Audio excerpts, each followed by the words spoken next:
먼저 손열 교수님의 발제를 듣도록 하겠습니다. 부탁드립니다.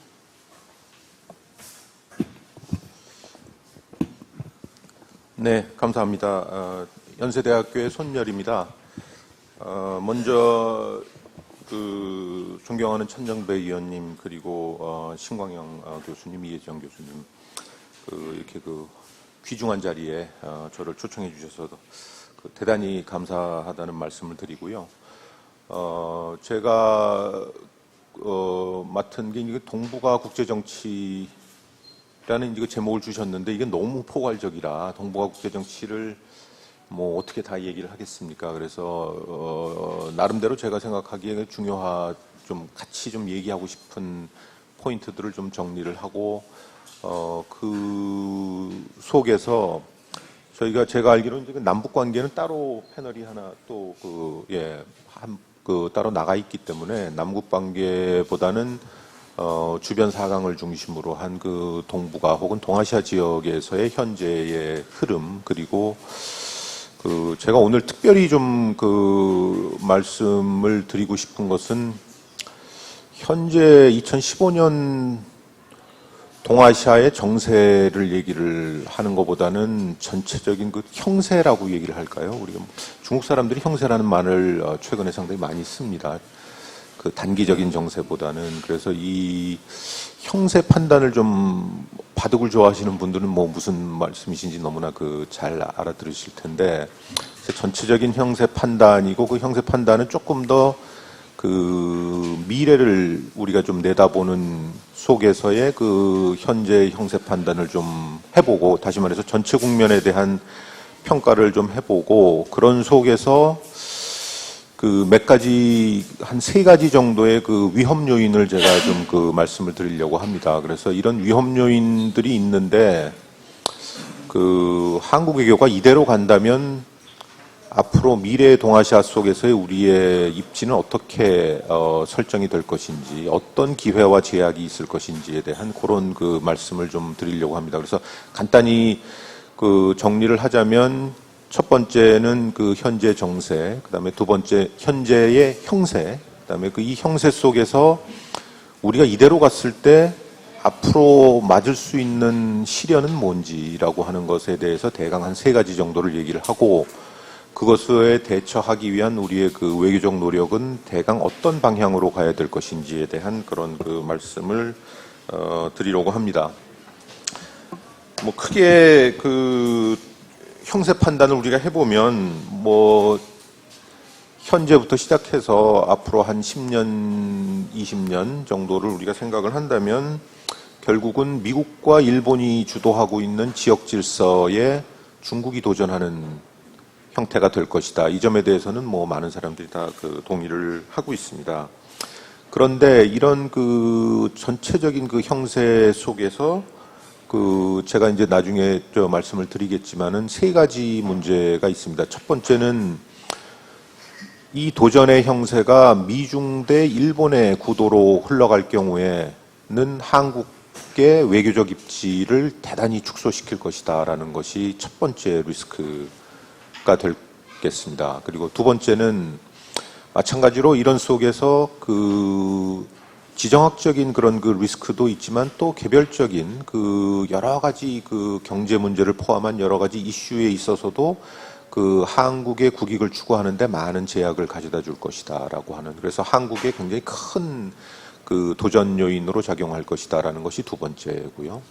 그다음에 마지막으로는 우리가 지금 흔히 얘기하고 있는 역사 문제입니다. 이런 문제들을 우리가 해결하지 못할 경우에는 이게 동아시아 혹은 동북아가 서로 같이 살아가기는 굉장히 어려운, 그래서 서로 간의 집합정체성을 마련하기보다는 각생하면서 서로 경쟁하는, 감정적으로 계속 대립해가는 그런 가능성도 상당히 높다. 이런 말씀들을 드리고 해법을 좀 제안을 하고자 합니다.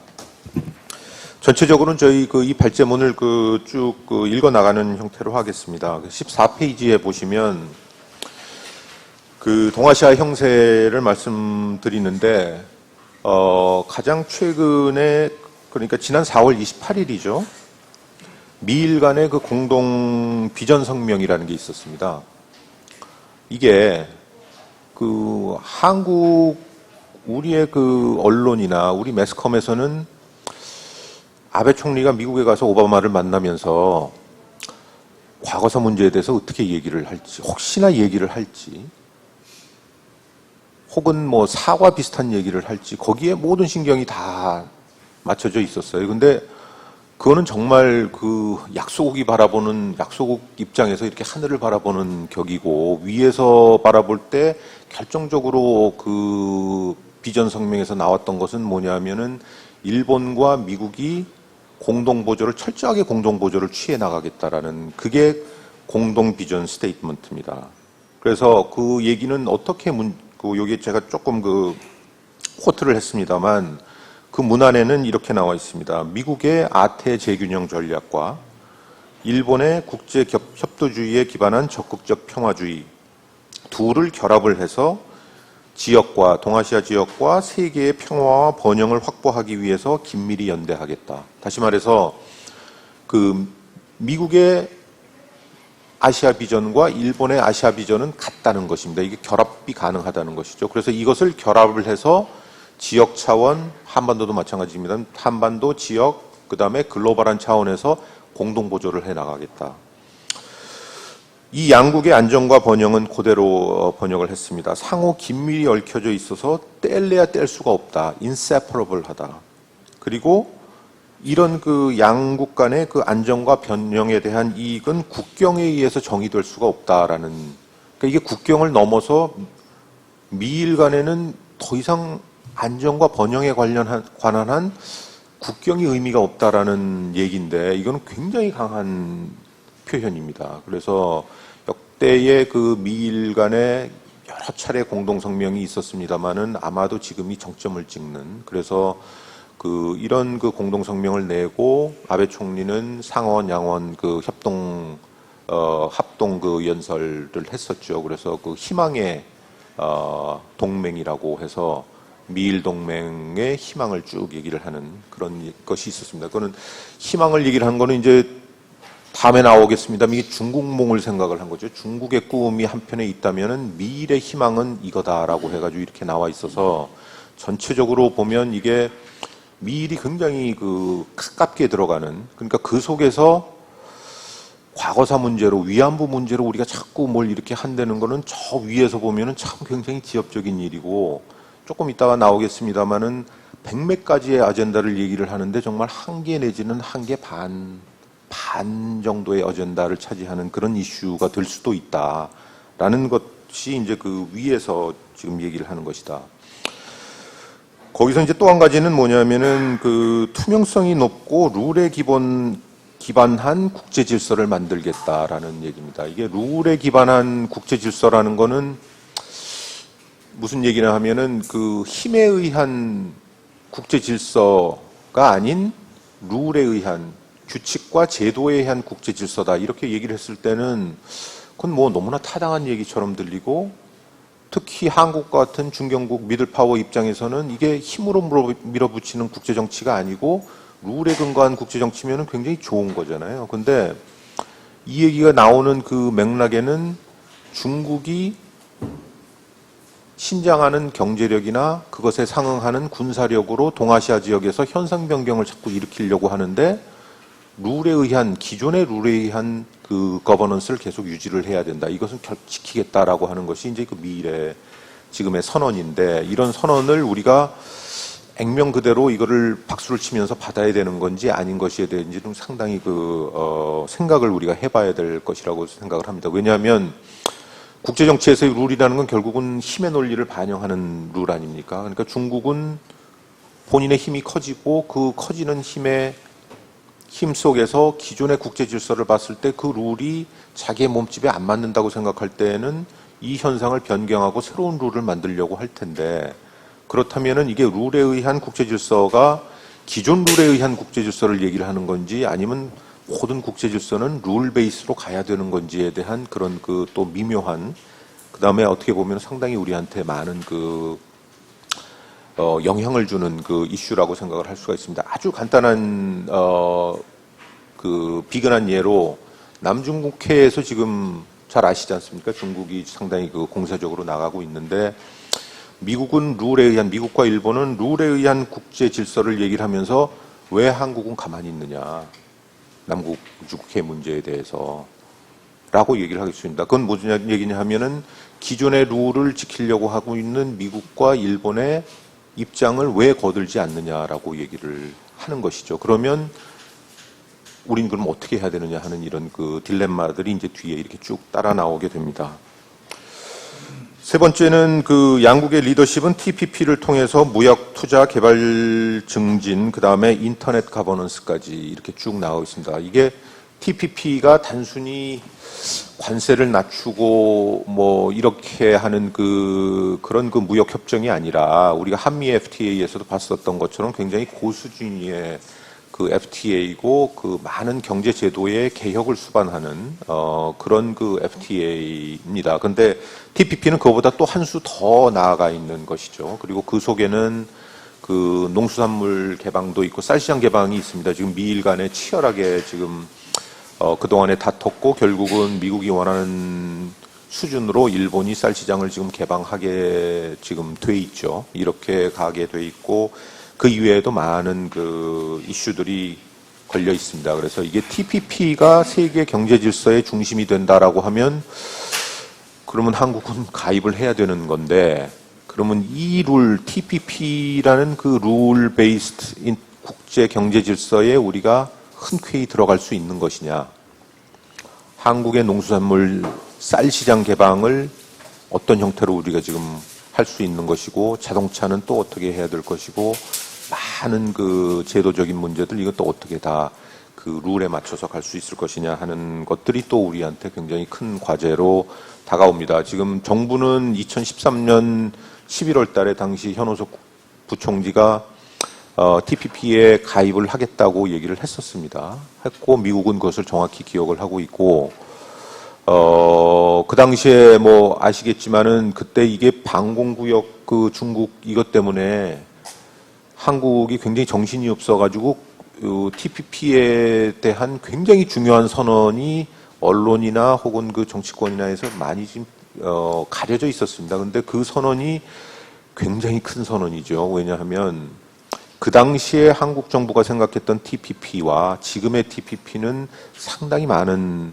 변화를 지금 보고 있습니다. 특히 그 농산물 시장 개방이나 낙농이나 이런 쪽에서 보면 쌀 시장이 들어가 있고 해서 지금 입장에서 그 아마 현 정부가 TPP에 바로 가입을 하거나 혹은 교섭 참가는 지금 어려운 형태가 되겠고요. 그래서 이것도 굉장히 큰 우리한테 그 도전이 되는 얘기입니다. 그것이 미일 공동성명에 그 딱 박혀져 있다라고 하는 것이고 신미일 방위협력 가이드라인 이건 뭐 너무나 잘 아시겠습니다. 그래서 이것이 이제 그 현재 일본에서는 안보법제로 실제로 중의원에서 통과를 했고 지금 상당한 논란을 벌이고 있는 파트너인데 밀어붙이겠다라고 하는 것이 미일 공동성명에서 일본의 선언이었습니다.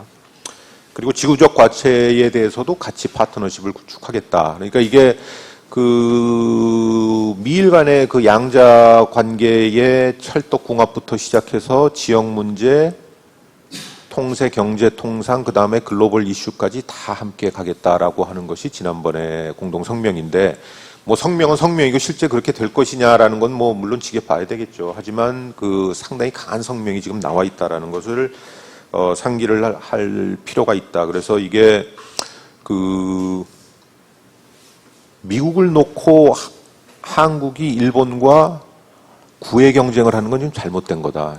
이미 저쪽은 굉장히 지금 많이 나가 있기 때문에 우리의 전략은 지금 그렇게 펼쳐야 되는 것은 아니고 한국의 공공외교가 미국에 가가지고 일본을 깎아내리는 이런 형태의 공공외교를 하면서 돈을 지금 많이 쓰고 있는데 이게 전체 국면에서 보면은 어떻게 보면 참 그 소모적인 것이고 그 효과라는 건 우리가 그런 형태로 가가지고는 문제가 해결되지 않는다라는 걸 우리가 알 수가 있겠습니다. 그러나 미중이 공동보조를 취한다고 하지만 중국 문제에 대해서는 약간의 편차를 가지고 있습니다. 무슨 얘기냐 하면 물론 미국의 아태 재균형 전략은 중국이 점증하는 그 지역 영향력을 견제하고 미국의 지도력을 유지하려고 하는 것이다라는 거 우리가 너무 잘 알고 있고, 그 6가지 원칙이 있습니다. 그 Six Lines of Action이라고 얘기를 해서 힐러리 클린턴 국무장관이 천명을 한 아태 재균형 정책의 구체 모습을 보면 그 6가지의 일종의 그 서클이 있는데, 첫 번째는 동맹 강화입니다. 동맹국과의 연계를 강화하겠다. 두 번째는 중국을 포함한 중국, 인도 등의 동맹국이 아닌 그러나 중요한 국가들과의 파트너십을 적극적으로 구축해 나가겠다라는 게 두 번째 원이 되겠고요. 그 다음에는 지역제도에 적극적으로 참여하겠다라고 하는 것. 지역제도라고 하면 APEC이나 동아시아 정상회의 이런 데 적극적으로 참여하겠다. 그다음에 네 번째로는 TPP가 핵심이다. 경제적으로 미국이 동아시아 개입을 하는 데 있어서는 TPP다라는 것을 천명을 하고, 다섯 번째로는 광범위하고 전진 군사 배치를 하겠다라고 하는 것입니다. 그러니까 몇 군데에 이렇게 그 군사 포스트를 정해놓고 거기에 미군을 투입을 하는 게 아니라 조금 더 광범위한 영역에서 그 미군을 재배치하고 그것을 상당히 유동적으로 운영을 해가겠다라고 하는 것. 그다음에 마지막으로는 가치 외교, 그러니까 보편적 가치 혹은 기본적 가치 얘기를 합니다. 그래서 그 자유주의, 자유민주주의, 법치 이런 것들, 이런 가치를 중시하는 외교를 하겠다라고 하는 그 6원칙을 내어놓고 있습니다. 이것이 미국의 전략이다. 이것에 대해서 그 일본에 조금 전에 나왔던 적극적 평화주의는 뭐 동아시아 지역에 대한 아주 구체적인 개념과 정책 제시는 없습니다. 다만 지역 질서에 있어서의 국제법, 기존의 그 규칙, 그 다음에 무력 사용을 하지 말자, 분쟁을 평화적으로 해결하자, 이런 법과 규칙에 기반한 질서를 굉장히 그 강조를 하고 있습니다. 그런 이런 양자 간의 강조가 상당히 그 오버랩되는 속에서 중국에 대해서는 온도차가 존재한다.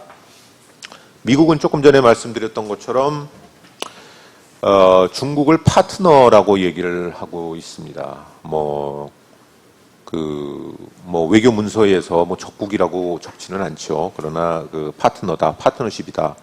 그에 비해서 일본은 그 아주 잘 써주는 경우에 대단히 중요한 국가라고 얘기를 하고 있습니다. 대단히 중요한 국가다. 이게 좋건 싫건 대단히 중요한 국가다. 그 파트너십과 대단히 중요한 국가 사이에 온도차는 우리가 분명히 느낄 수가 있죠. 그래서 그동안에 아베 정부가 쭉 추진해왔던 것을 보면은 중국에 대해서 상당히 견제하고 균형을 취하려고 하는 그 여러 가지 군사적, 외교적 노력을 경주를 해왔습니다. 대표적으로 그 국가안보 전략이라는 걸 이제 작성을 하는데, 이 국가안보 전략은 미국의 국가안보 전략을 그 흉내내서 상당히 그 정제된 형태의 국가안보 전략을 적고 있습니다. 한국도 국가안보 전략이 있습니다. 청와대에서 만드는. 근데 그건 굉장히 그 어떻게 보면 좀 포괄적이고 그 구체성이 좀 떨어져 있는 그런 그 국가안보 전략인 반면에, 일본이 지난번에 내놓은 국가안보 전략은 상당히 구체적이고, 그 속에서 그 미일 간의 가이드라인을 개정해서 군사적인 협력을 더 강화하겠다라고 하는 것, 그 다음에 그 동남아, 인도, 호주와의 파트너십을 강화해서 그 중국을 외교적으로 좀 견제하겠다라고 하는 이런 것들을 쭉 내어놓고 있습니다. 그런데 조금 이따 이제 그 말씀을 이렇게 쭉 드리겠습니다만, 미국 입장에서는 중국과 신형대국 관계라는 말이 있지 않습니까? 그래서 이게 경쟁도 하지만 또 협조를 해나가는, 어쩔 수 없이 그렇게 가는 그런 그 관계인 반면에, 일본은 그 중국에 관련돼서는 조금 더 강경한 포지션에 있다. 그러니까 이것이 그 미일 간의 그 일종의 그 미일 간의 간극이라고 얘기를 할 수가 있을 것 같습니다. 다만 오늘 그 미국을 잘 아시는 이혜정 교수님께서 여기 계셔서 더 많은 말씀을 해주시겠지만은, 이게 현재 지금 공화당은 굉장히 그 아베와 거의 다름이 없는 그런 그 대중 포지션을 지금 취하고 있고, 아태 재균형 전략에 대해서 전반적인 그 재검토가 필요하다라는 것을 상당히 강하게 얘기를 하고 있습니다. 그래서 아마도 민주당 지금 클린턴 후보가 프런트러너죠. 본인이 얘기했던 아태 재균형 정책을 대선 기간 동안에 바꾸지는 않겠죠. 바꾸지는 않겠지만 전체적인 무드가 중국에 대해서 상당히 그 강경 기조로 이렇게 공화당 주도로 흘러가는 입장에서 아마도 새 정부가 들어서고 그것이 민주당 정부가 되더라도 중국 대중 정책에 대해서는 아마 본격적인 리뷰가 있을 것이다. 그러니까 지난 8년 민주당 오바마 8년에 대한 리뷰가 있을 것이고 그 리뷰가 방향이 어느 쪽으로 갈지는 뭐 섣부른 예단이겠지만 아마도 조금 더 중국에 대해서 그 민감하게 예민하게 더 관찰을 하는 형태로 가지 않을까. 이렇게 되게 되면 제가 형세의 첫 번째 형세로 미중 대 일본의 중국의 도전이라고 이렇게 봤을 때 이것이 갈등적인 국면으로 갈 것이냐 아니면은 조금 더 평화적인 국면의 경쟁으로 갈 것이냐라고 얘기를 할 때 아마 전자 쪽의 위험성이 조금씩 더 높아지는 것이 아니냐라는 것을 우리가 생각을 해볼 수 있을 것 같습니다. 다음은 중국인데요. 미를 했습니다. 미일이 역시 그 기존 질서를 지키는 입장이고 경제적으로나 군사적으로나 중국이 이제 도전을 하는 형태인데 뭐 이런 상대적 열세이기 때문에 열세에 있는 혹은 이렇게 그 따라가는 국가들은 전공법보다는 뭐 굉장히 화려한 그 언어를 사용하면서 뭐 바둑에서도 좀 그렇지 않습니까? 굉장히 판을 복잡하게 만들면서 그 싸움을 하는 것이 상례인데 중국 입장에서도 지난 2년 동안에 뭐 굉장히 많은 시진핑 주석이 들어오면서 많은 스테이트먼트들이 있었습니다. 그 뭐 여기 이제 좀 나와 있습니다만은 그 첫 번째로는 신형 대국 관계를 하겠다 미국과 그리고 그것은 결국은 그 미국 정부가 받았죠. 신형 대국 관계 그러니까 미중 관계라는 건 과거에 아마 그 토론문에도 있습니다만은 기성 세력이 있고 도전 세력이 있어 신흥 세력이 있을 때 이것이 불가피하게 패권 경쟁과 갈등과 전쟁으로 가는 것이 인류사였는데 과연 미중도 그렇게 될 것이냐 피해야 된다라고 하는 데 대해서는 미중이 서로 그 합의를 하고 있는 것이고요. 그 합의의 언어가 신형 대국 관계인데 그 신형 대국 관계에서 중국 쪽의 신형 대국 관계에 3원칙이 있습니다. 미국과는 불대응, 불충돌, 산호 존중, 합작 공영 이렇게 얘기를 하고 있습니다. 뭐 미국이나 중국이나 대국은 다 이렇게 씁니다. 쓰지만 첫 번째가 제일 1원칙이라고 생각을 해야 될 것입니다. 그러니까 미국과는 불충돌, 불대응, 불충돌 하겠다라고 하는 것이 첫 번째입니다. 그러니까 중국이 정말 미국과 경쟁할 수 있는 경제적, 군사적 지위에 오를 때까지는 이거는 지키겠다라고 하는 것이죠. 그러니까 어떻게 보면 시진핑 판의 도강양회 비슷한 이런 것이 되겠습니다. 또 하나는 그 주변국 관계입니다. 주변국 관계를 그 신형 주변 외교라고 얘기를 하고 있습니다. 그래서 친성 해용해서 그 네 가지 그 키워드를 내서 친성 성의 있게 호혜적으로 그다음에 용서 혹은 이렇게 포용하는 형태의 외교를 주변국과 하겠다. 그리고 나아가서는 운명 공동체를 건설하겠다. 이게 영어로는 Community of Common Destiny입니다. 이게 그러니까 아시아 국가들은 공통의 운명을 갖고 있다라는 것이죠. 그 다음에 그 주요 수단으로는 우리 요즘 너무나 많이 얘기하고 있는 1대1로 전략이 되겠습니다. 이 신형 주변 외교는 이제 듣기에 따라서는 뭐 굉장히 호혜적으로 이렇게 들리긴 합니다만, 중국 사람들이 이 신형 주변 외교를 영어로 바꾸면서 이거를 peripheral diplomacy라고 이렇게 적었어요. 주변국은 우리가 영어로는 neighboring country 아닙니까? 이걸 peripheral이라고 얘기를 하는 건 코어가 있고 periphery, center와 periphery. 그러니까 이게 중국의 전통적인 그 시각이 자소적인 시각이 여기 이제 딱 드러나 있는 그게 영어 번역에서 이제 여지없이 이렇게 드러나 버렸는데 그러니까 peripheral diplomacy이기 때문에 이게 그 굉장히 화려한 용어를 지금 쓰고 있습니다만은 전통적인 용어도 쓰고 있고 아시아인들이 공감할 수 있는 용어들을 언어들을 활용하면서 그 뭔가 이런 그 매력 공세를 펼치고 있는데 자세히 들여다보면 역시 위계적인 것이고 그 위계가 평화를 가져다 두고 가져다주고 번영을 가져다준 과거의 2000년을 생각하도록 만드는 이런 것들을 지금 하고 있습니다. 그런 속에서 신형 대국 관계도 있고 신형 주변 외교도 있지만 뭐 잊지 않고 얘기를 하는 것은 중국은 3대 핵심 이익이 있다. 코어 인트러스트는 여기가 있다라는 것이죠. 그것은 기본 제도와 국가 안전 첫 번째. 이거는 뭐 공산당입니다. 뭐 세게 얘기하면 공산당 독재 이거는 건드리지 말아라. 공산당 체제는 건드리지 말아라라고 하는 것이고 국가 주권과 영토 이거는 뭐 그 주권과 관련된 문제 영토나 이런 것들에 대해서 양보할 수 없다. 세 번째는 경제 사회의 지속적 안정 발전.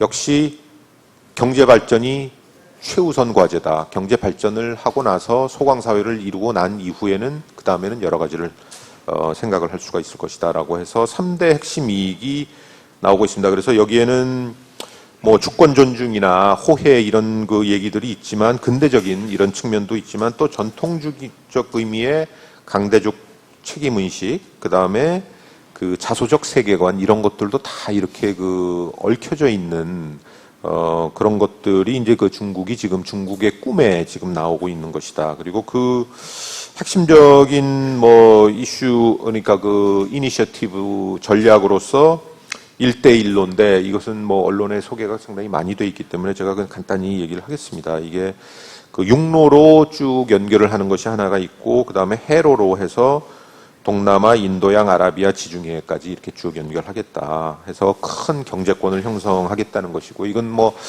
그 우리 몇 년 전에 중국이 왜 그 서부 대개발 얘기를 많이 했지 않습니까? 지금 동부 이 연안 지역은 많이 지금 개발이 돼 있기 때문에 서쪽으로 지금 가야 되고 그렇게 해서 빈부격차도 줄이고 정권의 정당성도 일정한 정도로 확보하고 경제 동력도 살려나가고 하는 것인데 그것을 확장해서 중앙아시아와 그 다음에 코카서스 지방 유럽까지 이렇게 쭉 연결을 해 나가겠다라고 하는 이제 굉장히 큰 전략이 되겠습니다. 그래서 이게 국내적인 목적도 있고 또 외교 전략으로서의 의미도 양쪽으로도 갖고 있는 그런 그 1대1로다라고 하는 것입니다. 그래서 이것을 추진을 이렇게 쭉 하고 있다라는 것이고요.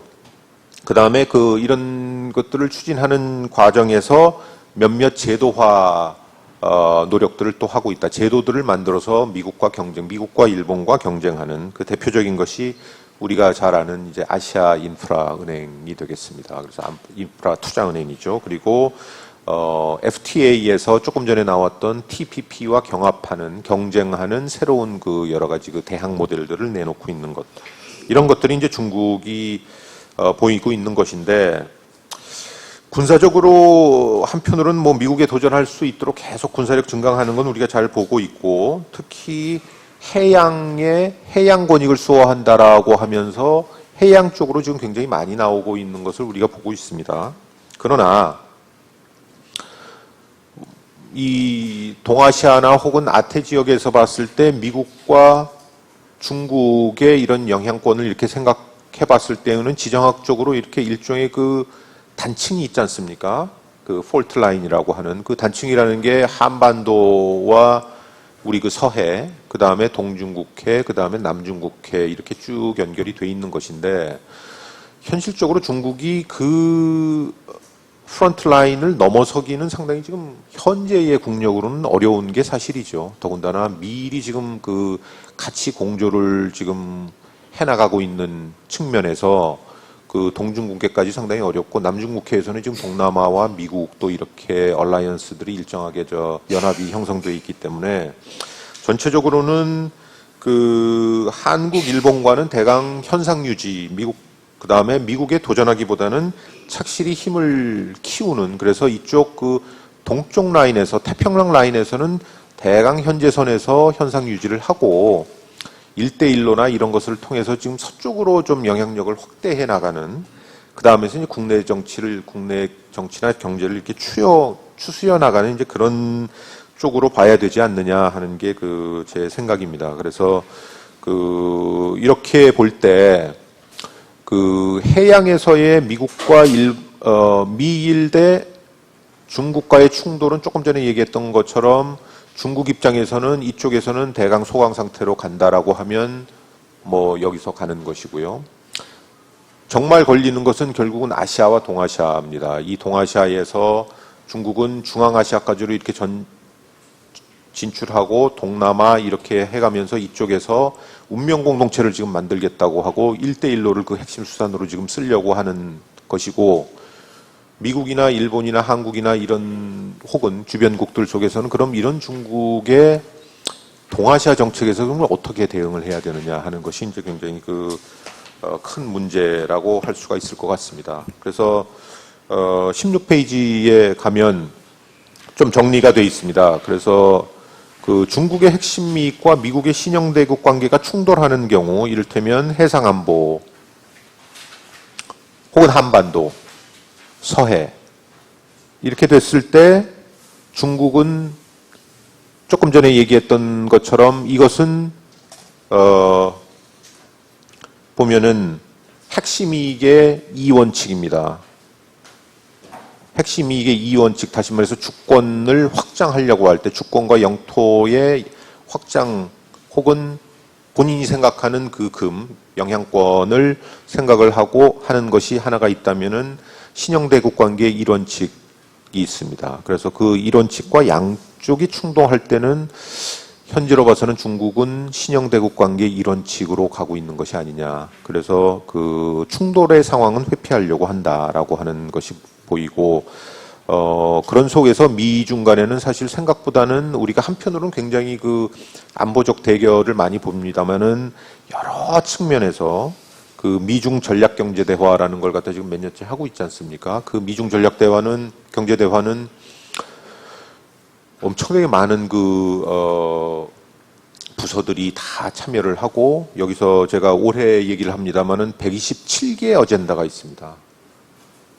두 국가가 이틀 내지 3일에 만나가지고 127개의 어젠다에 대해서 서로 얘기를 하고 있어요. 이거는 뭐 정말 대국들이 하는 이제 그런 것인데, 그러니까 지구상에 일어나는 굉장히 많은 문제들부터 시작해서 미중 간에 걸려있는 아주 조그마한 문제들, 이를테면 뭐 청정에너지 관련된 기술을 중국에도 좀 팔려고 하는데 그거 좀 많이 사달라라고 하든지, 이런 차원까지 해서 이게 다 포괄이 되어 있는 것이라서 그런 것들을 우리가 좀 이해를 해야 될 것이다. 그래서 다시 말해서 미중 간의 경쟁 구도도 있지만 또 협력적 관계가 분명히 있고, 이것과 미일 공동선언 조금 전에 처음에 모두에 말씀드렸던 그 양자 사이의 접점과 틈새, 이런 것들이 결국은 한국이 활동할 수 있는 그런 실제적인 전략적 공간이라고 우리가 생각을 할 수가 있을 것 같습니다. 이게 어떻게 보면 이제 너무 좀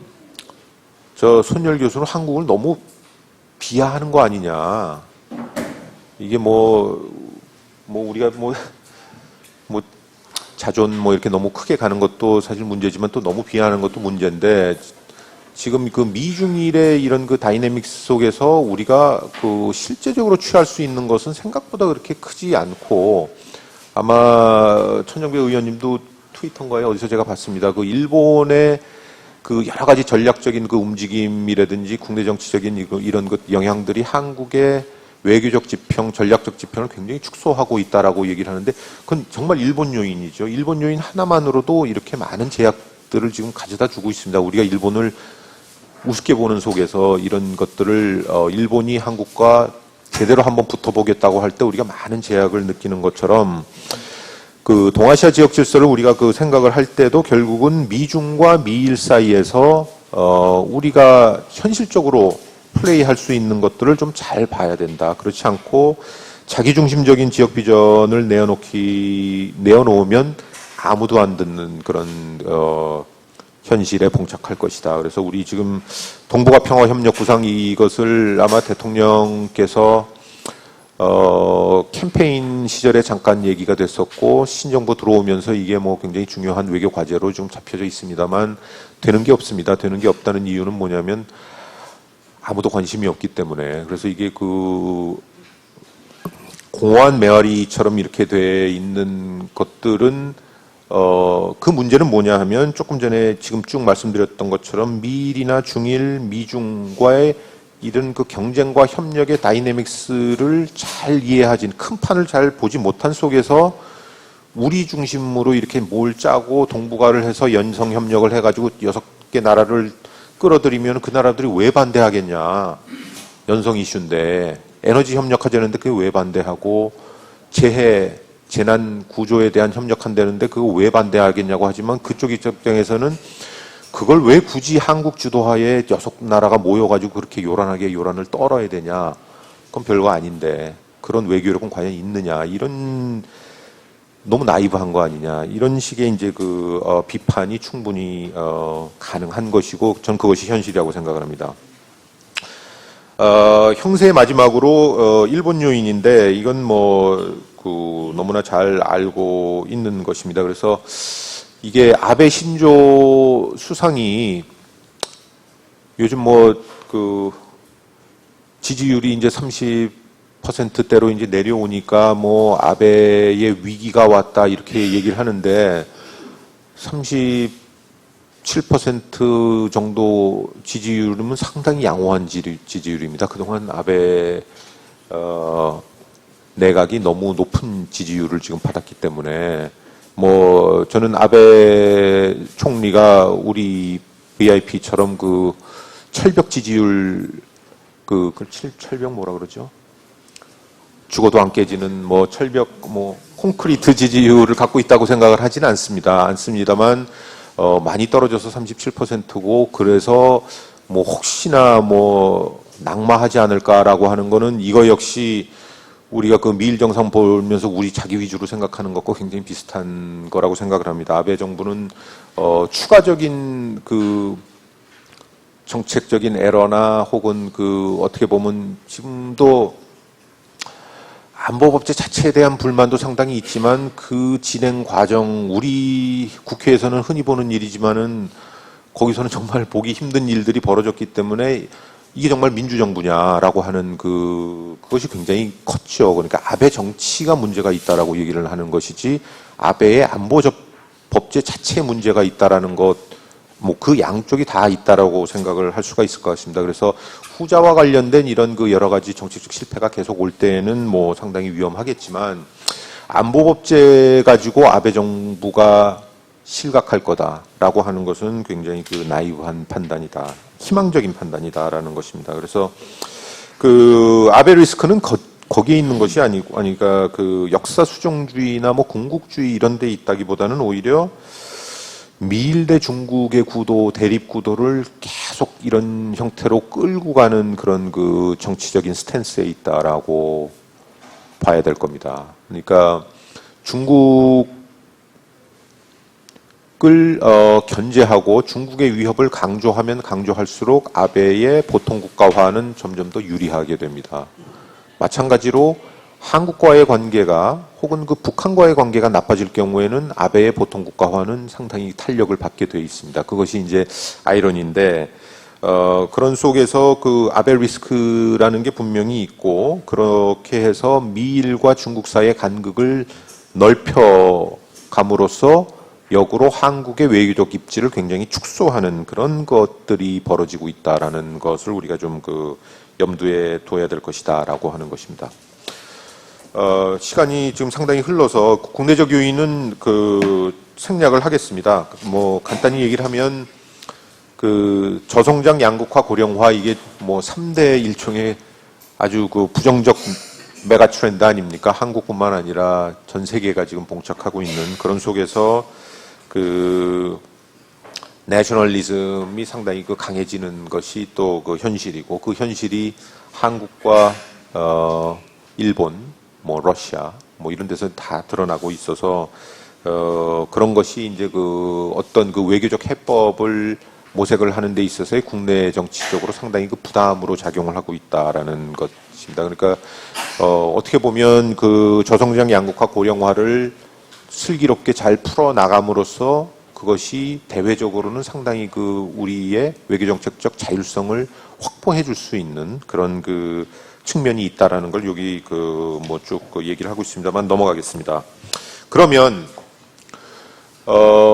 현재 형세가 이렇게 될 때 미래 동아시아를 보면 어떻게 될 것이냐. 다시 말해서 이대로 간다면 현재의 우리가 지금 추구하는 혹은 현재의 동아시아의 이런 것들을 그대로 두고 간다면 한 10년 후쯤에서 2015년, 2016, 2017년 이렇게 가까운 미래를 봤을 때는 어떤 생각을 어떻게 봤을 수 있을 것이냐. 어떻게 보면 미래사의 입장에서 이제 다시 오늘을 봤을 때 첫 번째 제일 큰 위험 요인은 안보 갈등이 될 것 같습니다. 미국에서 공화당적인 성향이 점점 강해지고, 일본에서 그 우익 민족주의가 계속 남아 있으면서 아베식의 그 대중견제 외교가 계속 남아 있고, 일본의 내셔널리즘 있고, 한국도 내셔널리즘적인 것들이 계속 남아 있고, 이런 속에서 안보 갈등이 일어나긴 상당히 가능성이 높다. 다시 말해서 미일 대 중국 간의 안보 갈등이 신형 국제관계도 얘기를 했고 많은 얘기를 했습니다마는 일본 팩터, 미국 팩터, 혹은 중국의 시진핑 팩터 이런 것들을 생각해 봤을 때 조금 더 갈등으로 갈 수가 있고, 이거는 미일은 한 몸으로 지금 간다고 하고 있기 때문에 한국은 그럼 어떻게 할 거냐. 그런데 한미일 안보 협력을 우리가 어떻게 벗어날 수가 있습니까? 그렇게 되면 결국은 그 미일과 한국이 같이 가게 되면 한미일 대 중국의 그런 그 안보 경쟁 구도가 형성이 될 수도 있다라는 것이 첫 번째. 이거는 우리가 정말 피해야 되는 이슈다라고 하는 그 사태다라고 하는 것이죠. 그래서 한국이 미일과 함께 가되 중국을 어떻게 동시에 품어갈 수 있을 것이냐가 우리가 계속 얘기하고 있는 일인데, 이것이 미국과 잘 지내고 일본과 잘 지내고 중국과 잘 지낸다고 되는 것은 아닙니다.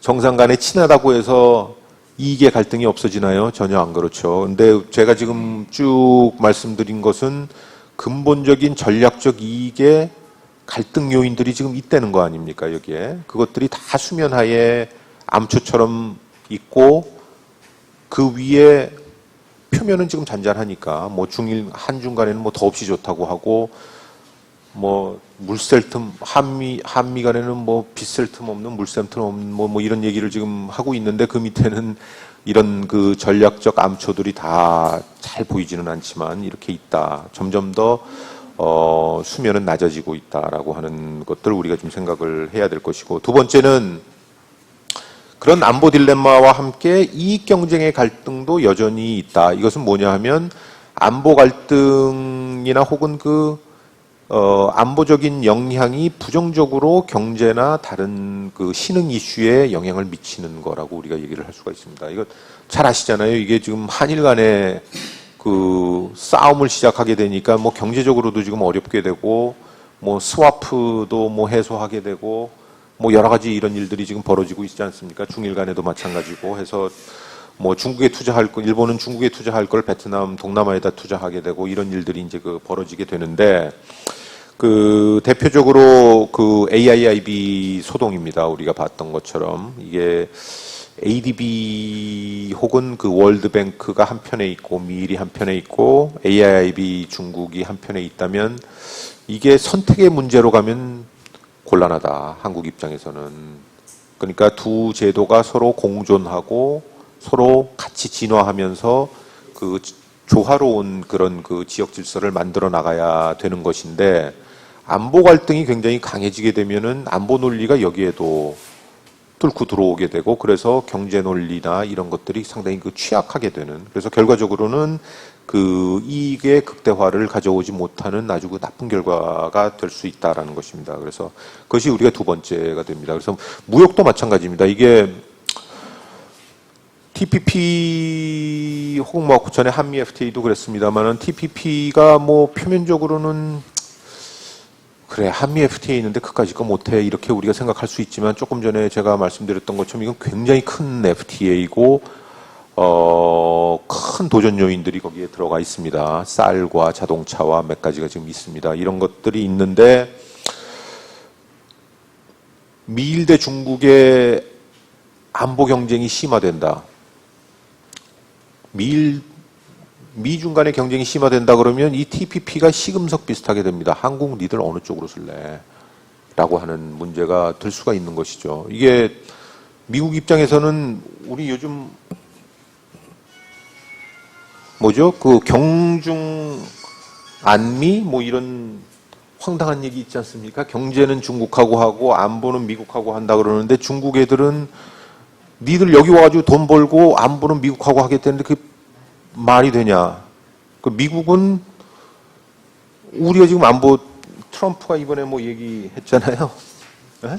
우리가 돈 들여가지고 다 안보 해주는데 한국은 뭐 미친 나라 아니냐 뭐 이런 식으로 얘기를 하는 뭐 이런 식으로 만약에 그렇게 얘기가 흘러간다라고 했을 때 우리는 그러면 뭐 TPP가 어떻게 해야 될 거냐? 이게 냉정한 이익 계산으로 들어갈 거냐 말 거냐를 결정하는 게 아니라 미국 대 중국의 선택지로 이것이 들어가게 되면은 우리나라는 뭐 결정적으로 국익게 되는 이제 이런 문제가 생기게 되는 것이고 마지막으로는 아시아 예외주의입니다. 이게 뭐 예외주의라고 얘기를 합니다. 이게 유럽 서구에서 보지 못하는 일들이 여기 지금 벌어지고 있고 한데 이게 뭐 대표적으로 역사 문제로에 비롯한 정체성 대립 문제, 그 다음에 갈등 문제, 그 다음에 감정, 기억의 정치 이런 것들입니다. 뭐 더 이상 설명을 안 해도 무방하다고 생각을 합니다. 이런 것들이 국가 간 관계에 영향을 미치는 건 우리가 지금 뭐 한일 관계를 봐도 알고 중일 관계를 봐도 알고 이런 것들을 보는 미국은 이해 못하겠다 그러고 이런 일들입니다. 그래서 정말 미국이 기대하는 것처럼 제도를 잘 만들고 시간이 지나가면 감정에서 이익으로 좀 바뀔 건지 동북아 국가들이 제도화로 보다 보편적이라는 게 서구 보편을 얘기를 하는 것이죠. 아니면은 중국의 무상에 따라서 예외적인 요소가 계속 남아있어 아시아는 그렇게 갈 것인지라고 하는 것인데 이것도 뭐 상당히 지금 그 우리가 우려해야 되는 파트 아닙니까? 그렇죠? 이게 감정이나 혹은 그 기억의 정치가 실제 국익을 훼손하는 경우들이 종종 있기 때문에 그것을 이제 우리가 어떻게 다스려 나가는 거냐. 감정을 잊고 냉정하게 가자라는 얘기가 아니라 이 감정을 야기시키는 이런 그 여러 요인들을 우리가 어떻게 슬기롭게 풀어갈 것이냐 하는 것이 될 것 같습니다. 좀 마지막으로 대응은 뭐 좀 구체적이지는 않습니다만 지금의 그런 그 세 가지 요인들을 우리가 좀 적극적으로 대응을 해 나가야 된다. 라고 하는 것인데 첫 번째는 역시나 그 안보 딜레마를 우리가 없애기 위해서는 완화시키기 위해서는 한편으로는 한미일 네트워크를 뭐 일정한 정도로 잘 끌고 가야 되고 중국과의 네트워크도 또 잘 만들어 나가야 되는 것인데 결정적으로는 이 양자를 이제 어떻게 우리가 결합을 해서 갈 수 있을 것이냐라고 하는 것이 이제 제일 그 중요한 과제가 될 것 같습니다. 그래서 그 1차적으로는 그 어떤 형태의 지역 질서를 우리가 구성을 하든지 간에 중국이 그러니까 그 미일이 기성 질서이기 때문에 그 기성 질서 속에 중국을 그 품어 나가지 않으면은 그 지역 질서는 안정적으로 갈 수가 없다라는 것은 뭐 대명제인 것 같습니다. 그래서 그 중국을 끌어들이는 혹은 그 중국 중심의 질서가 있다면은 그 어떤 그 네트워크가 있다면 그것과 미일 간에 이게 서로 상호 공존하고 같이 갈 수 있는 그런 그 어떤 그 디자인을 해 나가는데 우리가 좀 많은 그 기여가 있어야 될 것이다. 고민이 있고 기여가 있어야 될 것이다라고 하는 것이 첫 번째고 그런 것을 하기 위해서 한일 관계가 안 풀리면 이건 뭐 아무것도 안 됩니다. 한일 관계가 뭐 너무나 잘 아시잖아요. 어떤 구상을 우리가 하든지 간에 한일 관계가 지금 현재처럼 이렇게 악화되어 있는 속에서 양국이 서로를 미워하는 속에서는 할 수 있는 지역 구상이 없습니다. 1부터 10을 우리가 생각을 하더라도. 그래서 우리가 그냥 중국 네트워크에 아예 들어가면은 속편하게 일본 문제가 해결될지는 몰라도 그렇게는 안 될 것이기 때문에. 그다음에 두 번째는 21세기 국제정치를 얘기를 할 때 이런 그 이익의 협력과 공생의 파트는 점점 높아지고 있는 건 분명한 사실입니다. 우리가 굉장히 지정학적인 경쟁만을 생각을 해서 그런데 그것이 역시나 중요하긴 하지만 그 이외에 굉장히 많은 부분에 외교적, 그러니까 국익이 많이 걸려 있고 거기에 대한 그 서로의 그 협력 가능성은 상당히 높다. 그래서 그것을 서로 윈윈 할 수 있는 여러 가지 방정식을 만들어내 가야 된다. 그것에 뭐 아마 좀 원칙적인 일이긴 하지만 그 지정학 혹은 그 안보적 영향, 경쟁의 영향권으로부터 혹은 또 동시에 역사 갈등의 사정권으로부터 이런 그 이익 협력의 파트를 좀 떼낼 수 있는 여러 가지 제도적 노력이 필요하다라고 하는 것이 두 번째가 되겠고요. 마지막은 감정과 정체성 문제입니다. 이거 뭐 불행하게도 동북아는 근대를 시작하면서 잘못 만났지 않습니까? 제국주의 시대 속에서 잘못 만났기 때문에 거기서 야기되는 이 감정과 정체성이 이게 뭐 쉽게 치유되겠습니까? 그렇지만 이것은 지금 우리가 한일 관계에서 보듯이 이거 치유가 뭐 전제 조건이 될 수는 없지 않습니까? 이게 어떻게 그게 가능하겠어요? 그러니까 그 정체성 파트에서의 노력은 전체적으로 제가 지금 3분을 했습니다만 안보 혹은 경제 신흥 정체성 이렇게 나왔을 때 세 파트에서 다 같이 개별적으로 이렇게 쭉 그 추진을 해야 될 것이다. 그런 속에서 역시 제가 뭐 그 역사학자 혹은 뭐 역사 문제를 전문적으로 역사의 국제 정치를 전문적으로 들여다보진 않습니다만 첫 번째는 역사를 민족주의로부터 해방하는 게 저는 길이라고 생각을 합니다. 민족주의로부터 해결하는. 이거는 그 지난번에 왜 그 미국의 그 아시아 역사학자들이 서명한 거 있지 않습니까? 그 서명한 거에 보면 동북아 3개국들이 그 민족주의 역사 기술이 민족주의로부터 민족주의의 그 영향을 강하게 받고 있다라고 얘기를 하는 것인데 뭐 대표적으로 일본은 중국이라고 얘기를 하고 중국과 한국은 일본이라고 지금 얘기를 하고 한국은 잘 모르겠습니다. 그러나 우리도 뭐 역사 교과서에 국정 교과서화 뭐 이런 거 지금 하고 있지 않습니까? 이게 그 잘 아마 기억해 보세요. 그 미국 사람들이 혹은 영국의 역사학자들이 그 아베에 대해서 선언을 낸 것은 일본 정부가 미국의 역사 교과서에 영향을 미치려고 한 것 때문에 화가 나가지고 난 거 아니에요. 매크로힐의 그 사회과 교과서의 위안부 기술을 바꿔달라. 근데 그 위안부 기술은 그 일본의 그 요시미의 위안부 기술을 그대로 집어넣었잖아요. 근데 사실 요시미의 위안부 기술이라는 게 위안부에 대해서 맥시멈으로 사실 써주고 있는 것인데 그것을 고쳐달라고 한 거를 이거는 센서십이다. 미국 정부의 센서십도 못 받겠는데 일본 정부가 미국 역사 교과서에다가 이게 말이 되느냐라고 얘기를 하는데 우리는 그것을 막 그 잘했다고 얘기를 하면서 한편으로는 그 국사가 중요하다고 해가지고 이건 뭐 여러 가지 지금 시도를 하고 있는 거는 잘못된 거다. 그러니까 이게 안으로 우리의 역사 인식도 좀 점검을 해야 되고 상대방의 역사 인식 중에서 잘못된 것도 지적을 하고 또 잘하고 있는 것들도 있습니다. 그 일본이 뭐 역사 뭐 여러 가지 그 인식 얘기를 하면 65년에 비해서는 뭐 상당히 많이 그 진전한 거는 뭐 솔직히 사실이죠.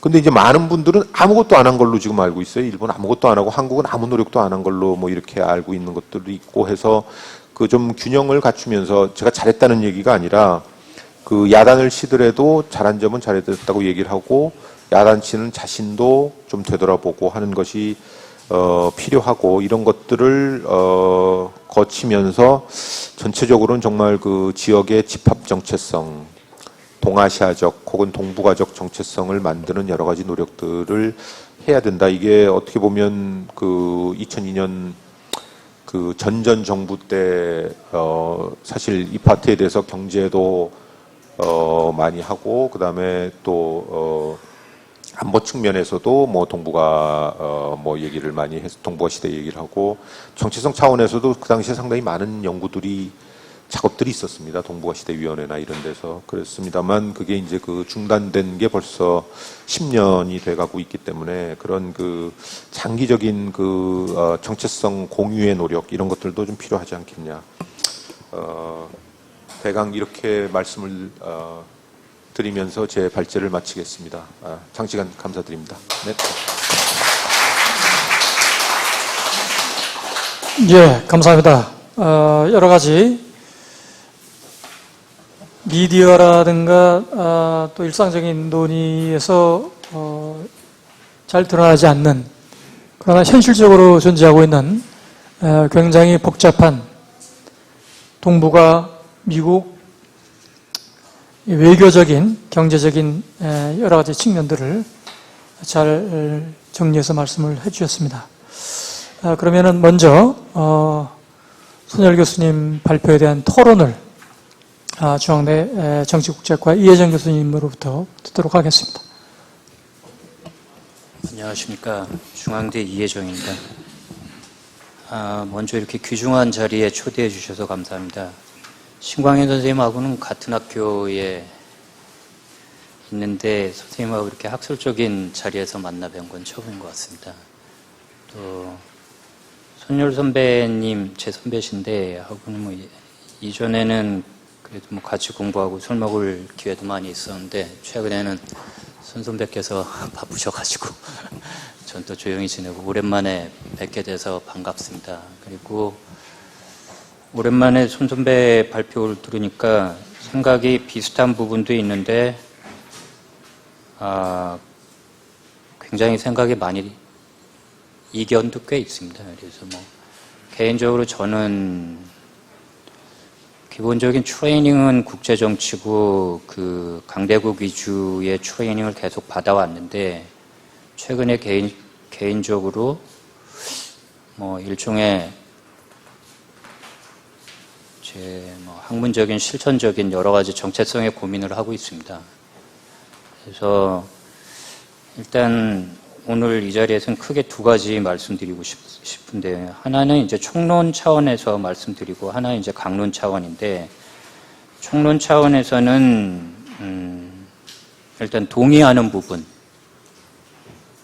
동아시아 아니면 동북아시아 국제관계의 형세가 만만치 않다라는 부분은 절대적으로 동의를 합니다.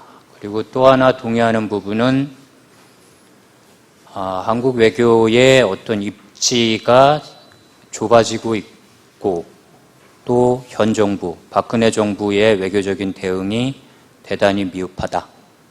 부드럽게 말씀하셨는데 동북아 평화협력 구상은 나이브한 것이고 그 다음에 위안부 문제나 일본에 대한 역사전쟁 아니면 이제 송 교수님 표현으로는 미국을 상대로 한 구애전쟁 뭐 일종의 퍼블릭 디플로머시 워싱턴에 가서 일본을 욕하는 퍼블릭 디플로머시는 대단히 잘못된 거다. 뭐 이런 데 대해서도 전적으로 동의를 합니다. 그 다음에 한국이 잘못하면 두 개의 세력 사이에 끼어들어 갈 수밖에 없다 하는 데 대해서도 동의를 하고요. 조금 더 나가서 이제 동의하는 데서 조금 더 나가서 말씀드리면 손열 교수님은 이제 미래에는 미래를 중심으로 보신 거니까요. 그래서 미래에 더더욱 한국 외교에 어떤 구조적인 압박이 생길 거다라고 말씀하셨는데 뭐 이 논의를 조금만 좀 밀고 나가면 제 개인적인 판단은 이미 왔다. 이미 뭐 여러 가지 증거가 있겠지만 송 교수님도 지적하셨던 사드 문제, 사드 문제는 지적 안 하셨는데 사드 문제가 있고요. TPP를 가지고 한국이 어느 편이냐 하는 문제도 이미 와 있는 상태다. 뭐 이런 데에 대해서는 절대적으로 동의합니다. 그래서 지금보다 훨씬 잘해야 된다. 그리고 결론적으로도 미일의 판과 중국의 판을 어떻게 품어나갈 것인가, 네트워크를 잘 짜야 된다. 다 동의합니다. 동의하는데, 이제 강론에 가면 조금씩 생각이 다릅니다. 근데 일단 생각이 어떻게 다른지 아니면 제 관심이 어떻게 다른지에 대해서 간단하게 말씀드리겠습니다. 총론에서 이제 약간의 이견, 시각이 다른 부분인데요. 제목을 갖고 보면 동아시아, 동북아시아 미래에 대한 관심이신데 저는 현재를 잘 모르겠어요. 그래서 제 개인적인 관심은 미래가 갑자기 오지 않는다. 아시아 패러독스라고 하는데 패러독스는 없다. 콩 심은 데 콩 나고 팥 심은 데 팥 나는 거다. 만약에 안보의 경쟁과 경제의 협력이 같이 가는 게 패러독스라고 하면 그건 동아시아 국가들 다가 행한 지금까지의 역사적인 과업, 업보의 결과이지 그걸 패러독스로 하는 거는 아닌 것 같다. 제 생각은 일단 과거에 관심이 있습니다. 그 다음에 강대국 위주로 보는 강대국의 외교 백서들을 모아놓은 것 같은 건데 그거 중요하죠. 중요한데 제 관심은 가령 이거를 국가 차원으로만 볼 거냐, 국가가 중요하지 않다는 게 아니라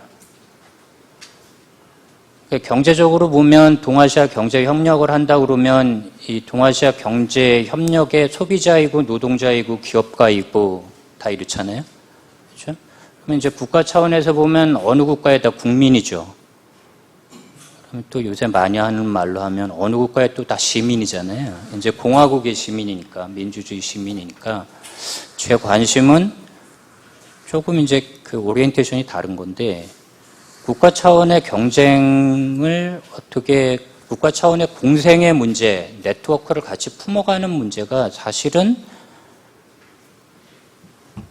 국민으로서 공존할 수 있고 자본가로서 아니면 노동자로서 공존할 수 있는 가능성은 무엇이 있을까? 시민으로서 또한 공존할 수 있는 가능성은 무엇이 있을까? 그런 데 대한 약간의 제 개인적인 고민거리입니다. 그래서 그런 측면에서는 이게 크다면 크고 작다면 작을 텐데 일단은 오리엔테이션의 차이는 있다는 거 말씀드리고요. 해주신 거는 강대국 위주로 또 오늘 발표에서는 위로부터 보는 국제정치의 시각을 중심으로 보신 거고 미중일을 주로 중심으로 보셨고 영역은 안보, 경제, 정체성 세 가지로 보셨고요.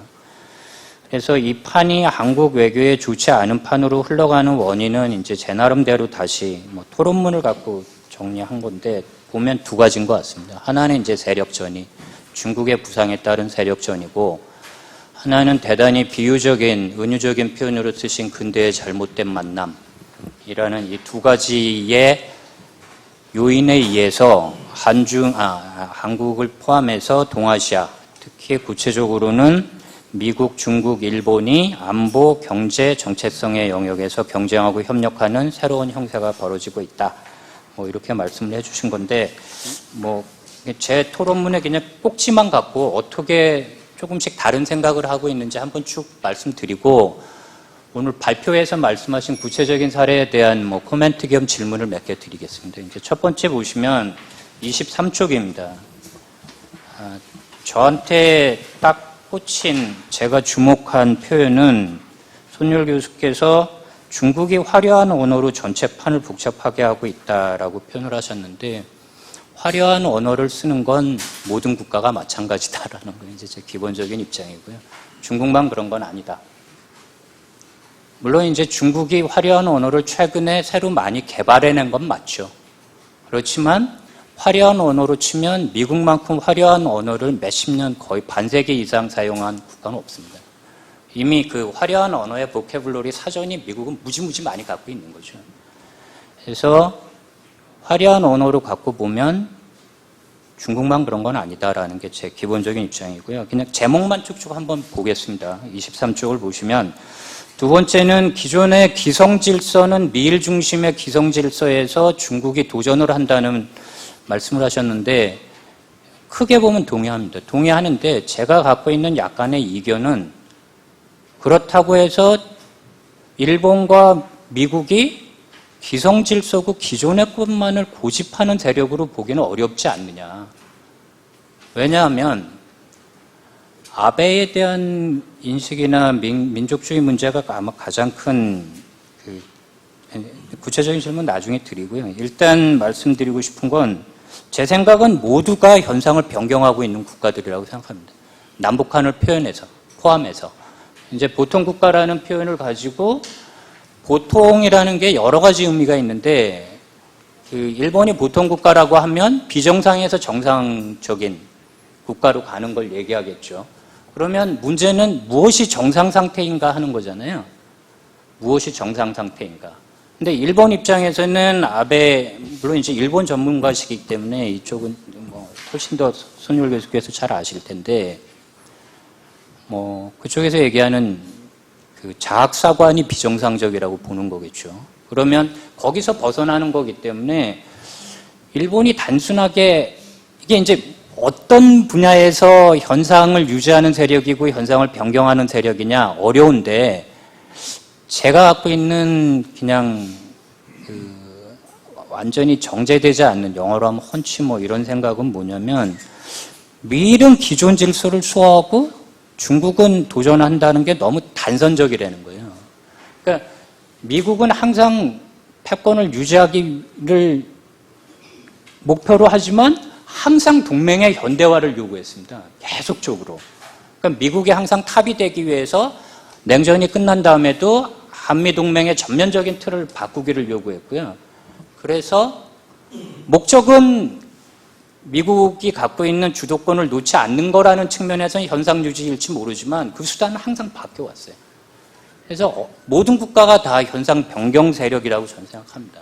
그러면 이 동아시아에서 이 모든 국가가, 한국도 마찬가지고요. 그러니까 만약에 45년 상황하고 지금 70년이 지나서 2015년 상황을 보면 세력 전이로 보면 뭐 보통 이제 북방삼각 남방삼각 하다가 미소간에는 소련이 완전히 망한 거죠. 그죠?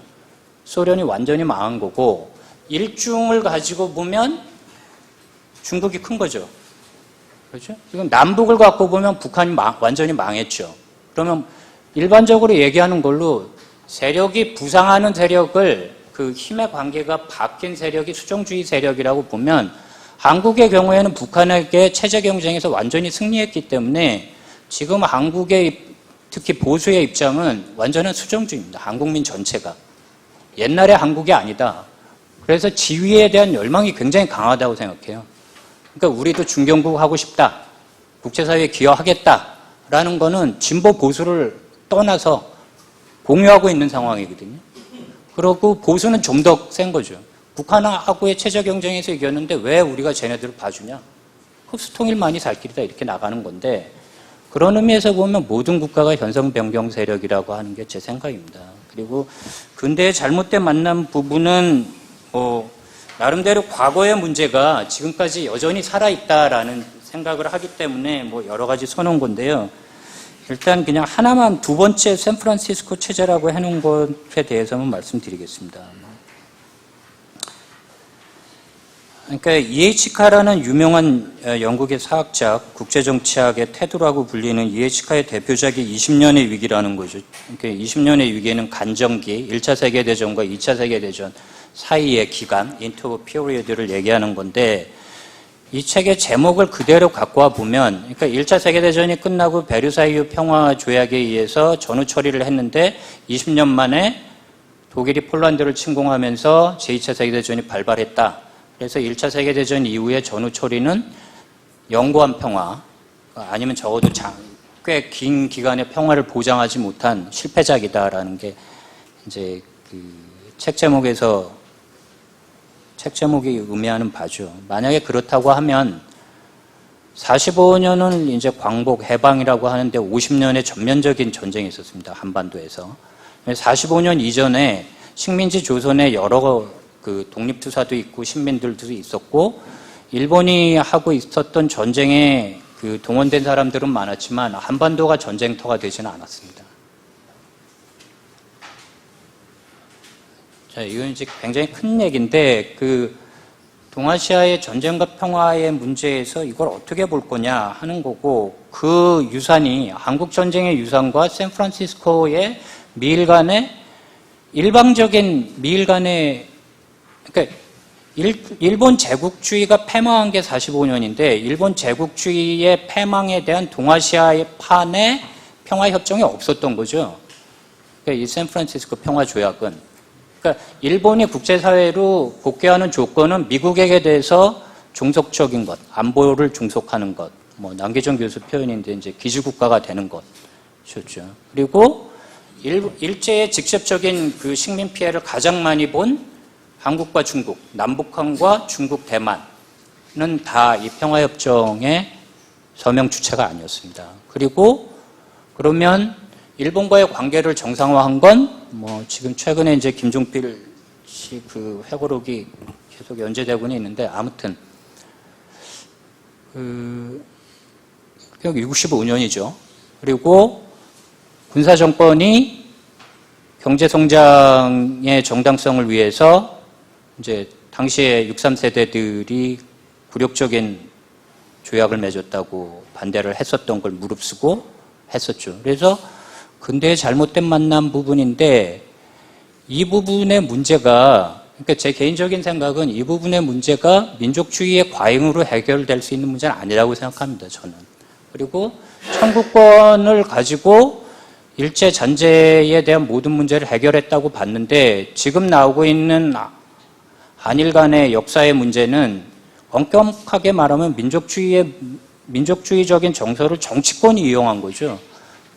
한미일 간의 그 군사정보 협정을 MB정부에서 맺으려고 하다가 제대로 안 다니까 대통령이 갑자기 독도를 가버렸잖아요. 그리고 박근혜 대통령은 갑자기 위안부 문제를 들고 와서 모든 한일 간의 관계를 올스탑 시켰습니다. 저는 개인적으로 위안부라고 쓰는 것도 틀렸다고 생각하는데, 아무튼 그렇게 부르니까. 그거는 일부 정치권, 더 구체적으로 얘기하면 보수 정부가 역사의 문제를 정치 쟁점화한 거지. 그리고 더 넓은 의미에서 보면 65년에 청구권이 소멸됐다는 거에 대해서 그 이후에 한국 사회가 민주화되고 헌재에서 새로운 게 나온 거잖아요. 개인의 청구권은 있다는 거로 나온 거죠. 그러니까 엄밀하게 보면 한일 간의 관계에서는 한국이 잘못이에요. 그런 식으로 치면. 국가 간의 청구권에 대한 건 다 소멸됐다고 했는데 한국이 민주화되고 새로운 상황이 돼서 새로운 문제 제기를 한 거니까. 그래서 훨씬 구조적인 문제가 굉장히 크다고 생각하고요. 그 구조적인 문제는 샌프란시스코 체제의 문제와 한국전쟁의 역사적인 업보에서 벗어나지 못하고 있다라는 게 제 생각입니다. 그래서 미래라는 것이 이렇게 함부로 오지 않는다. 이게 제 생각이고, 뭐 길어져서 무엇을 할 것인가, 세력전이하고 보통국가 여기 말씀드리면, 일단 세력전이론을 중국의 부상에 따른 여러 가지 변화가 없대는 게 아니라, 제가 불만인 부분은 세력전이는 미국 학자들의 전유물이거든요. 그리고 이게 패권국가에 도전하는 세력에 대한 이론적으로는 독자적인 영역이 있지만, 이 이론이 정책 서클로 돌아오는 구체적인 정책이나 중간에 정책 전문가에 의해서 세력 전이가 사용되는 거는 그 어법, 용법은 중국에 대한 견제용입니다. 아주 간단하게 얘기하면. 그런데 미중 간의 지구적인 수준에서의 힘의 균형의 문제하고 한반도에서 미중 간의 세력 전이의 문제는 조금 구별을 해서 봐야 된다고 생각합니다. 왜냐하면 여기 간단하게 썼는데, 중국이 국共내전에서 이겨서 49년에 뭐 중공, 옛날 제가 배울 때만 해도 레드 차이나죠. 중공이 49년에 생겼는데, 지금의 중국이 49년에 생겼는데 한국 전쟁에 개입을 합니다. 그죠? 그때 중국의 경제가 어떻겠습니까? 중국의 힘의 측면으로 보면 바닥 중에 바닥일 겁니다. 그렇죠? 중국의 경제적인 부상을 보통 뭐 78년 얘기하고 등소평 개혁 개방, 아니면 뭐 남승 강화 92년 뭐 여러 가지 얘기하죠. 근데 1.4 때 뭐 해서 50년 말 10월, 11월 중국 개입했습니다. 그래서 중국의 바닥일 때, 중국이 한반도에서 지정학적으로 갖고 있는 중국의 영향력은 이건 조금 다른 문제라는 거예요. 그리고 미국 경제가 다시 살아난다고 합니다. 셰일가스 혁명도 있고 뭐 최근에 조셉 나이가 뭐 여러 가지 책을 썼다고 하는데 맞습니다. 맞는데 미국이 바닥이 굉장히 높은 나라입니다. 그러니까 바닥이 높다는 거는 미국이 여러 강대국들 중에 보면 영국하고 미국의 가장 큰 차이는 영국은 섬나라입니다. 섬나라라서 제국을 잃은 상태에서는 영국 우리나라만한 영토로 인구도 비슷하고 영국은 섬나라입니다. 그러니까 미국 패권의 역사적인 앞에 모델로 보면 영국하고 미국하고 가장 큰 차이는 미국은 굉장히 큰 나라입니다. 그래서 미국이 아무리 후퇴를 하고 쇠퇴를 해도 20%? 그러니까 뭐 18%? 전 세계 GDP에, 경제적인 GDP에 그 아래로 안 떨어질 겁니다. 그리고 또 하나, 많은 사람들이 오해를 하고 있다고 생각하는 게 미국이 하드 파워에 비해서 소프트 파워가 세다, 좋다, 이런 얘기 하는데 당장 미국의 군사력이 전 세계 반 정도를 쓰죠, 군사비를. 그렇죠? 그리고 미국 영토, 자원, 인구의 측면에서 세계 5위 밖으로 밀려나는 거 하나도 없습니다. 소프트 파워가 있는 것도 맞는데 제가 생각할 때 오해는 어떤 거냐면 미국이 마치 네덜란드인 것처럼 소프트 파워를 얘기하는 거예요. 하드 파워는 굉장히 적은데 그에 비해서 소프트 파워가 큰 것처럼. 그래서 제가 갖고 있는 불만은 그러면 중국 경제가 위기가 오고 미국 경제가 무지무지 많이 살아난다고 현재 한국이 뭐 경제 의존이라고 표현해야 될지 아니면 상호 의존이라고 표현해야 될지 모르지만 한국이 먹고 사는 문제에 있어서 경제적인 측면에 있어서 중국이 중요한 게 없어지겠냐는 거예요. 안 없어진다고 저는 봅니다. 그래서 세력전이론에 대해서 일정하게 경계 아니면 동아시아 아니면 한국 입장에서 주체적으로 봐서 세력전이가 어떻게 우리에게 되목임해서 오느냐의 문제를 받아들여야 되는데 미국의 논의나 중국의 논의를 일방적으로 받아들이는 건 조금 문제가 있다라는 생각을 하고요. 맨 마지막 26쪽의 맨 마지막 제가 갖고 있는 기본적인 생각 하나만 하고 구체적인 질문 몇 가지 드리겠습니다. 민족주의가 공존할 수 있고 동아시아 경제 협력이니까 동아시아 자본가와 노동자가 공생할 수 있고 그다음에 한국 헌법 1조 대한민국 헌법 1조 유승민 의원 때문에 유명해진 민주공화국의 1조 그다음에 북한의 인권 또 하나는 피폭 원폭 문제인데 최근에 다른 기회가 있어서 패전에 관한 45년 일본이 어떻게 패망했는가에 관한 논의들을 조금 들여다보고 있는데 제가 굉장히 놀란 건 어떻게 볼 거냐. 그러니까 원폭 투하가 필요했느냐 논란이 많습니다. 도덕적으로 정당한가 여러 가지 논란이 많습니다. 논란이 많은데 만약에 이 동아시아 평화를 위한다는 입장에서 어떻게 볼 거냐. 일본의 원폭이 투하돼서 일본 사람이 한 번에 10만 명이 죽고 엄청난 피해가 있었는데 일종의 인권에 대한 유린인데 요새식으로 하면 전쟁 범죄에 가까운 건데 그런데 우리가 한국 민족이 일본의 식민 지배로부터 해방됐기 때문에 그건 상관없다라고 볼 거냐. 어떻게 거기서 죽어간 그 사람들하고 또 일제의 피해를 당한 한국의 민족주의가 화해할 수 있는 역사란 건 과연 뭐냐. 왜냐하면 일본이 원폭이 필요 없다고 주장한 여러 가지 근거 중에 하나가 미국 공군에서 46년에 공습, 일본이 이제 네이팜탄 소위탄을 쏴서 동경 불바다 만들고 일본은 거의 모든 대도시를 다 작사를 내는데 그 공습에 대한 결과 조사 보고서가 있거든요. 그게 이제 미국 공군에서 나온 겁니다. 46년에 나온 결론은 원폭이 없어서도 일본이 항복했을 거다라는 거예요. 그런데 일본에 대한 대도시의 민간인에 대한 공습을 주도한 사람이 르메이라는 장군입니다. 이제 공군 장군인데 그 사람이 한국 전쟁에서 공습을 역시 강행합니다. 그래서 르메이의 일본을 석기 시대로 만들어 버리겠다. 그 똑같은 장본인이 한국 전쟁에서 북한을 석기 시대로 만들어 버리겠다. 그래서 한반도 전역에 대한 공습을 한 거지만 특히 북한에 한 거죠. 북한 지역에. 그래서 평양에 서 있는 건물이 없다라는 겁니다. 그러면 이런 걸 어떻게 볼 거냐 하는 게 이제 제 개인적인 고민인데, 그러니까 이 국가들 사이에 또 경제적인 소비자, 노동자로 또 인권과 시민권과 국가의 주권과 민족의 자존심이 공존할 수 있는 가능성이란 건 없냐. 그런 큰 숙제가 있는 것 같다는 게 제 개인적인 생각이고요. 간단하게 몇 가지 그냥 쭉 순서대로 말씀드리겠습니다. 첫 번째 가장 큰 질문은 북한이 없습니다.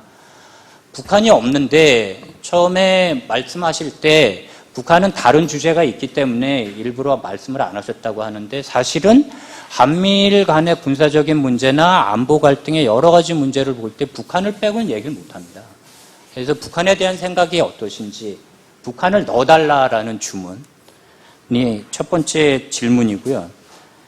그 다음에 이제 질문 겸 코멘트 겸 하는 건데, 미일은 룰 베이스고 남진아해 말씀을 하셨는데, 이미 제 생각은 말씀드렸지만 모두가 화려한 수사를 구사하기 때문에 여기서 한 가지만 그냥 말씀드리면, 지금 그 남진아해 문제에 대해서 중국은 룰 베이스가 아니고 미일은 룰 베이스다라는 거는 저는 받아들이기 힘들고요. 그 다음에 미국 쪽 입장에서 봐서 큰 실수를 하나 하고 있다고 생각합니다. 왜냐하면 지금까지 보통 미국이 가치의 문제를 들고 나올 때 주권을 전면에 내세운 적은 없었습니다. 전통적으로 보면 미국은 주권보다는 다른 이해관계에 관계된, 그러니까 뭐 인권이라든지 보편적인 자유주의라든지 이런 걸 들고 나왔습니다. 그리고 전통적으로 보면 중국은 항상 주권을 내세웠습니다. 그래서 이거는 중국판 룰베이스와 일본판 룰베이스 아니면 미국판 룰베이스의 싸움이다라고 봅니다. 그래서 그리고 남진아해 문제에서 양쪽에 다 위선이 있다고 생각을 하는데요. 그러니까 미국의 첩보기에다가 CNN 기자를 태워서 중국이 비행장을 건설하고 등대를 건설한 건 맞죠. 그 암초를 맞는데 미 공군기의 첩보기에다가 CNN 기자를 태워가지고 그거를 보도를 했습니다. 그게 5월 말에 샹그릴라 안보회의 직전에. 이건 공작이죠. 미국 정부의 공작이죠, 당연히. 당연히 공작입니다. 그리고 샹그릴라 회의에 애슈턴 카터 국방장관이 나와서 뭐라고 했냐면 계속 몰아붙였죠, 중국에 대해서. 이렇게 군사 기지화하면 곤란하다. 그러면서 또 하나 한 얘기가 우주에서 군비 경쟁을 무조건 할 거고 우주에서는 우리가 무조건 이길 거라고 했습니다. 그러니까 군비 경쟁을 하는 측면으로 보면 참 웃긴 거죠. 니네가 어떻게 해도 우리가 다 잡을 수 있다라는 자신감에 뭐 엄청난 반로를 하는데, 등대 하나 만든 거, 비행장 만든 거 잘했다는 얘기가 아닙니다. 잘했다는 얘기가 아니라 그 미일 간의, 그러니까 미중 간의 그 가치와 안보의 경쟁 문제가 이렇게 간단하지 않다고 봅니다. 그러니까 주권의 이슈가 들어갔기 때문에, 주권의 이슈로 들어가면 중국도 물러설 수 없고 미국도 물러설 수 없습니다. 그래서 미국으로서는 어떤 측면에서 보면 자승자박의 수를 뒀다고 볼 수도 있어요. 그래서 이건 카멘트고, 두 번째 큰 질문은 TPP입니다. TPP. TPP가 미국 입장에선 신의 한 수가 될 수 있다는 생각을 하는데, 질문은 뭐냐면 과연 TPP가 된다고 그렇게 될 것이냐 하는 게 질문입니다. 왜냐하면 그 미국이 중국을 관리하는, 90년대에 미국이 중국을 관리한 가장 큰 수단은 그 MFN, 그러니까 중국이 미국에 계속 수출을 했잖아요. 그래서 그 관세를 이제 낮춰주는, 그 프리 트레이드를 해줄 거냐 안 해줄 거냐, 그 Most Favored Nation Clause를 줄 거냐 안 줄 거냐를 해마다 심사했습니다. 그래서 인권 문제 갖고도 미국 의회가 계속 해마다 심사했고, 중국 경제에게 미국이 구조조정을 강요한 가장 큰 거는 WTO의 가입입니다. WTO를 중국이 가입하면서 무지무지 많은 걸 바꿔야 했습니다. 그래서 당시의 WTO 가입이 미국의 입장에선 중국 길들이고 새로운 제도 안에, 미국이 주도하는 제도 안에 중국을 들여놓는 신의 한 수였지만, 지금 보면 WTO 안으로 들어오면서 똑같이 경쟁을 하게 됐습니다. 그래서 미국은 WTO라는 다자적인 제도 틀을 떠나는 FTA의 네트워크로 가버렸어요. 그래서, 그러니까 모든 게 다 미국의 의도대로 되는 건 아니고요. 이게 신의 한 수가 될지 안 될지 중립적으로 어떻게 생각하시는지 하는 게 두 번째 질문입니다. 그리고 세 번째 질문은 아베하고 법제화에 관한 게 세 번째 질문인데요. 뭐 질문 더 있지만 거기까지만 하겠습니다. 시간상. 그 세 번째 질문은 첫째, 그러니까 세 번째 아베를 역사수종주의가 아니다라고 말씀을 하셨고, 한국에서 생각하는 일종의 파퓰리즘과 내셔널리즘이 결합된 형태로 일본을 보는 것은 위험하다. 다 동의합니다. 다 동의하는데, 위헌 논란이 있잖아요. 그러니까 일본의 평화헌법의 자위대까지는 합헌일지 모르지만 현재 진행되고 있는 안보법제는 위헌이다라는 게 일본 헌법학자들의 다수의 의견이라고 듣고 있습니다. 그래서 이게 역사수종주의가 아니라고 얘기하는 건 조금 너무 많이 나간 얘기 아니냐. 적어도 일본의 헌정 질서에 대한 중대한 도전인 건 틀림없는 것 같다. 그리고 이거를 극복하는 방안 아니면 그러니까 일단 질문의 형태로 하면 아베를 어떻게 이해할 거냐? 이게 역사수종주의가 아니고 미일 간의 동맹의 일처화를 한 긍정적이고 적극적이고 평화주의적이고 아니면 미래지향적인 거로 볼 거냐? 성격에 대한 규명이 저는 조금 이견이 있는데, 이 전체적인 논란, 그러니까 일본의 헌정질서 안에서의 논란, 그 다음에 안보 법제화에 따른 그 미일 군사동맹의 일체화가 한국에게 구체적으로 어떤 임팩트를 가져올 거냐. 이제 질문의 형태로 드리면 그런 거고, 이 세 번째 큰 질문에서 세 번째 마지막 질문은 그럼 이걸 어떻게 극복할 거냐. 극복할 거냐. 이제 제 생각은 아까 말씀드렸어요. 그러니까 큰 생각은 그건 한일 청구권이 뭐 김정필 씨 요새 쓰지만 당시에 그 세대들이 했던 거를 국가와 맺은 조약을 한국이 깬 거거든요. 크게 보면. 그래서 이건 굉장히 거시적이고 구조적인 건데, 그거를 깼던 요인은 제 나름대로 해석은 한국이 그땐 돈이 필요해서 당장 자본이 필요해서 갖고 온 거지만 지금 그런 상태가 아닌 거죠. 아주 심하게 얘기하면 일본 입장에서 보면 물에 빠진 사람 건져줬더니 보따리 내놓으라고 하는 식으로, 그때 니네 그렇게 돈 필요하다고 그래서 돈 줬고 니네 국내적으로도 63세대 그렇게 굴욕적이라고 반대했는데 다 무시하고 하더니 이제 좀 먹고 산다고 일본 자금 필요 없다고 한국이 민주화됐다고 새로운 헌법에 대한 해석을 내려? 이걸 어떻게 할 거냐. 그러면 역사 문제를 극복하는 게 이제 어떻게 가능하냐. 민족주의를 극복한다고 그러는데 어떤 의미에서 보면 이건 이제 제 생각은 한국의 산업화와 민주화와 한국의 발전에 따른 그러니까 민족주의가 잘못 쓰이는 측면은 분명히 있지만 한국의 품격에 관한 문제다. 단순하게, 그리고 저는 제 생각은 위안부라고 불러서도 안 되고 그걸 국장급에서 해결해서도 안 되는 문제라고 생각하고, 그래서 민족주의를 어떻게 해결할 거냐인데 조금 더 구체적인 질문은 자아 비판을 해야 된다 말씀하셨어요.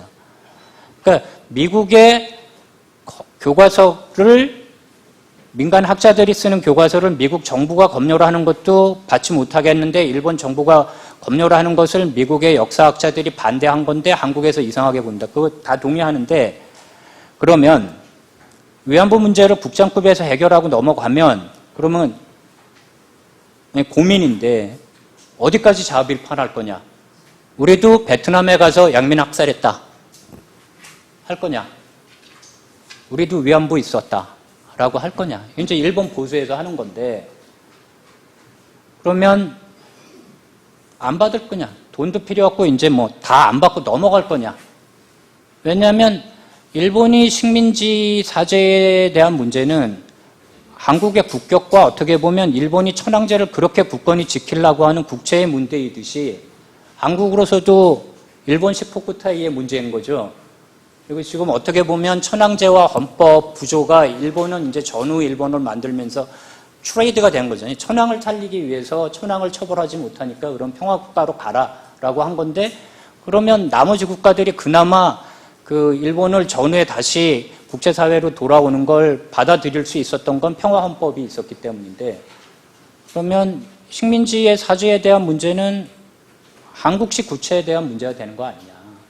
최소한의 품격에 관한 문제지, 이 문제를 다시 한번 말씀드리지만 이명박 박근혜 정부가 정치적으로 정략적으로 모든 외교적인 채널을 다 끊는, 특히 이명박 정부에서 느닷없이 독도를 방문한 건 엄청난 외교적인 실수라고 동의합니다. 동의하는데 자아 비판을 하면 어디까지 할 거냐? 민족주의가 어디까지 우리가 참고 넘어갈 거냐? 좀 질문입니다. 해법이 뭐냐? 자, 여기까지 하겠습니다. 네, 감사합니다.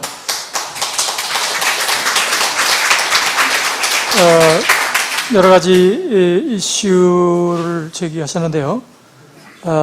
주로 이 질문을 중심으로 해서 답변을 해주시고 또 코멘트를 해주시면 좋겠습니다. 네. 또 여기 지금 계신 분들 발언이나 혹시 이제 그 질문 코멘트 기회를 좀 드려야 되니까 짧게 좀 하겠습니다. 첫 번째 제일 간단한 거부터, 간단하진 않지만 북한이 없다고 하는데 네, 거의 없네요. 한반도가 거의 없고, 의식적으로 그렇게 했지만 무슨 뜻인지는 제가 잘 알겠습니다. 이게 따로 해명이 필요한 건 아닌 것 같고, 두 번째는 오해인데 기술의 오해 같아요. 이게 제가 아베 총리는 역사 수정주의자가 아니다라는 얘기가 아니라, 우리가 미래의 한국, 동아시아 한국에서 생각할 때 아베 리스크는 뭐냐라고 했을 때, 정말 중요한 리스크는 아베가 역사 수정주의와 궁극주의로 한국을 괴롭히는 그런 차원보다는 미일 대 중국의 대립구도를 적극적으로 만들어감으로 인해서 한국의 전략적 이익을 훼손하는 게 저는 더 큰 문제로 본다라고 하는 그건 해명입니다. 그래서 아마 이걸 기술할 때 아베 리스크는 역사 수정주의와 궁극주의화가 아니라 궁극적화에 있는 것이 아니라 이렇게 해야 되는데, 이건 제 실수, 기술의 오해를 초래한 기술의 문제인 것 같아요. 그래서 그것도 그렇고,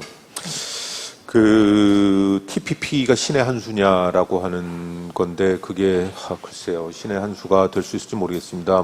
애쉬턴 카터 아까 말씀을 하셨는데, 이게 경제적으로도 TPP는 아까 아시아 아태 재균형 전략, 오바마가 얘기하는 재균형 전략에서 어떻게 보면 핵심적으로는 두 개잖아요. 한쪽은 안보고 다른 한쪽은 경제인데, 경제에서 아시아에 개입을 해서 중국의 영향력을 차단하면서 미국의 경제적 이익을 확보할 수 있는 핵심 수단은 TPP다라고 하는 것에 대해서 하나고, 또 하나는 이것이 갖고 있는 전략적 측면이 있다. 그래서 그때 그런 얘기 굉장히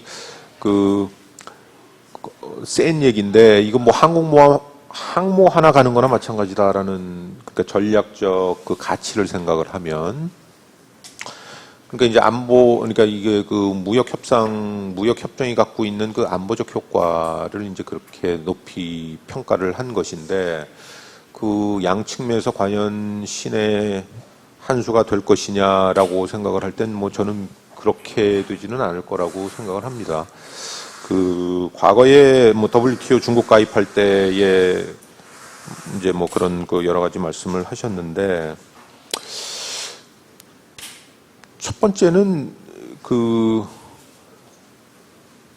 이 TPP가 지금 21세기 무역협정이라고 얘기를 하고, 하이 퀄리티 아주 고수준의 21세기형의 무역협정이다. 그리고 21세기라고 얘기를 하는 것은 21세기의 무역이라고 하는 건, 과거의 무역은 이 나라에서 생산해서 저 나라가 소비하게 하고 저 나라가 생산하는 걸 이 나라가 소비하는 것인데, 21세기는 여러 나라들이 함께 생산을 해나가고 그것을 소비를 하는, 그러니까 이 생산 네트워크 혹은 서플라이 체인이라는 게 초국적으로 그 벌어지고 있는데 그 많은 행동, 그 초국적 그 기업 행위라는 게 아태 지역, 엄밀히 얘기하면은 동아시아죠. 동아시아하고 미국이 이렇게 되는 것인데 그쪽에서 전개가 되고 있기 때문에 TPP, 그러니까 새로운 무역협정, 21세기적인 무역협정은 단순히 관세를 낮추는 차원이 아니라 관세뿐만 아니라 이런 기업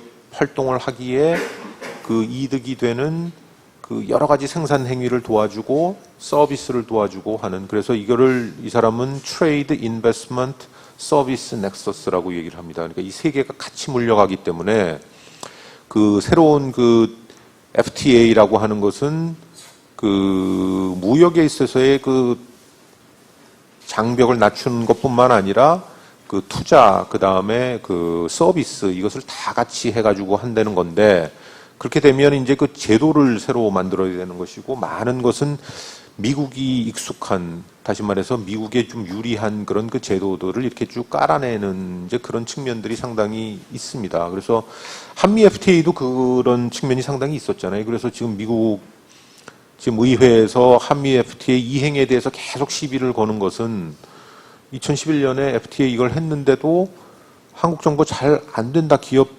투명성도 높아지지 않고 기업의 정보 공개도 잘 안 되고, 그러니까 정부의 정보 공개 잘 안 돼가지고 한국 기업들은 다 따먹는데 미국 기업들은 제대로 못한다. 여러 가지 이런 것들이 결국은 투자 서비스 이런 것들의 넥서스로 생각을 하기 때문에 조금 더 그 미국이나 혹은 외국의 경제 행위자들이 한국에 가서 활동하기 편하게 할 수 있는 그런 그 경제 환경을 만들어주는 무역 협정이 되어야 된다라는 것이죠. 그래서 한미 FTA 이행 확실히 하는 거 보고 그 다음에 TPP 가입을 할지 뭘 할지 결정하자라고 하는 게 지금 미국 의회에서 나오는 얘기 아닙니까? 그래서 그런 측면에서 봤을 때 TPP도 마찬가지 그 레벨인데,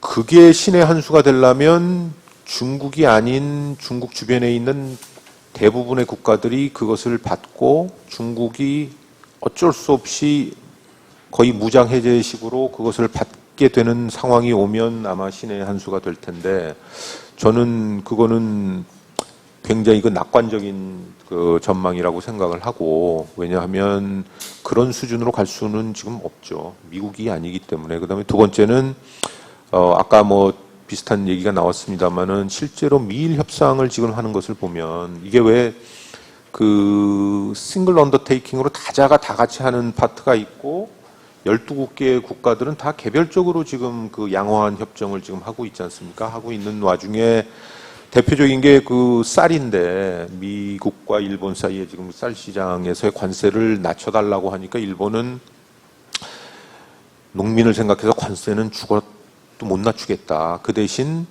미국 쌀을 의무 구매를 하겠다라고 해서 그 미국이 처음에는 5만 톤을 구매해달라고 했다가 의회에서 이게 통과될 가능성이 점점 낮고 TPA도 잘 안 되고 뭐 여러 가지 난관이 있기 때문에 더 사라 해가지고 지금 5만 톤이 10만 톤이 되고 지금 15만 톤이 됐습니다. 지금 15만 톤을 받는 분위기예요. 그러니까 15만 톤을 따로 사는 건데, 이거는 21세기 무역협정이 아니거든요. 이건 뭐 그러니까 정말 강대국의 힘을, 그 마켓 파워를 이용을 해서 자기의 농업의 이익을 갖다 관철하는 정말 그 아주 야수 같은 그런 일들을 벌이고, 뭐 일본은 과거에 80년대 90년대 굉장히 익숙하기 때문에 미국과의 통상 협상을 하면서 무지하게 당해왔고 뭐 정말 그 피눈물을 흘리면서 받아줬기 때문에 이것도 그런 차원에서 이제 받아들이는데, 과연 미국의 특정한 그 이익 집단이 굉장히 큰 인트레스트를 보이는 그런 이슈, 그런 국가에 대해서 지금 미일과 같이 하는 식으로 했을 때 될 거냐. 한국에 만약에 그렇게 한다라고 했을 때 어느 정권이 버틸 수 있겠습니까? 그러니까 그거는 제가 보기엔 이제 양면에서, 한편으로는 이게 너무 높기 때문에 많은 나라들이 들어갈 수 없다라는 게 한편이고, 두 번째로는 그 실제로 미국이 또 이 TPP라는 것을 활용을 해서 자신의 그 경제적 이익을 획득하기 위해서 하지 말아야 될 일도 상당히 많이 하고 있다라고 하는 게 두 번째. 그다음에 세 번째는 TPP의 안보 효과는 사실 잘 모르겠습니다. 이게 그렇게 되려면 이렇게 돼야 될 것 같아요. 중국이 정말 경합하는 FTA 네트워크를 내놔야 됩니다. 바이어블한. 그리고 싸움이 붙어서 한국한테 너 저기 들어가지 말고 여긴 들어와야 돼라고 하는 그 상황까지 지금 와줘야 되는데 현재로는 중국이 많은 시도는 했어요. 대표적인 게 이제 그 RCEP이라고 하는 것인데 이게 RCEP이 쉽지가 않은 게 그 안에 인도가 있어서 인도와 뭘 하겠습니까? 무슨 무역 협정을 하고 인도네시아 굉장히 파퓰리스트 정권이 들어와서 인도네시아하고도 잘 안 되고 일본 중국 사이에 사이 안 좋고 한중일 다 이렇게 안 좋기 때문에 지금 그 RCEP이 잘 돌아가지고 있지는 않습니다. 근데 이게 굉장히 잘 만약에 중국의 의도대로 갔으면 그러면 이제 선택의 문제로 다가올 수는 있는데 저는 그 가능성을 배제하지는 않지만 그 가까운 미래, 그러니까 앞으로 몇 년, 한 3, 4년, 2, 3년, 현 정부와 혹은 차기 정부의 그 초창기에는 그렇게 명시적인 대립구도가 나오진 않을 것이다. 그렇게 봤을 때 그 안보적인 그런 이유로 혹은 그 대중 경쟁 차원에서 한국이나 혹은 주변국을 강제할 수 있는 그런 상황은 아직은 조금 좀 이르지 않는가 그런 생각을 합니다. 그리고 마지막으로 역사기술 이 파트는 이건 뭐 끝도 없이 논쟁을 해야 될 파트 같은데 제가 뭐 말씀드렸던 것은 우리도 되돌아봐야 되고 조금 이제 설명이 부족했습니다만 그 여태까지 해왔던 거에 대한 공과를 잘 평가하는 게 저는 정말 필요하다고 그 생각을 해요. 그리고 그 공과를 평가하는 데 있어서의 그 민족주의적 열정을 좀 접고 평가를 하는 것이 좀 그 공정한 평가가 될 것이고 그런 식으로 첫 단계를 시작을 하면서 궁극적으로 이제 좀 더 그 높은 수준의 서로의 그 역사를 공유한 유럽까지는 안 가더라도 상당한 정도의 노력을 그러니까 수준으로 이렇게 좀 이끌어 가려는 그런 좀 장기적인 플랜이 필요하지 않겠냐 그런 차원에서는 저는 전적으로 동의합니다. 정부가 나서서 그 입구를 만들어 놓고 국장이 만나가지고 그 입구를 논의를 하는 건 좀 그 무리가 있고 담당 국장도 굉장히 괴로운 일이고 그런 거 아닌가 싶습니다. 예. 예. 예, 감사합니다.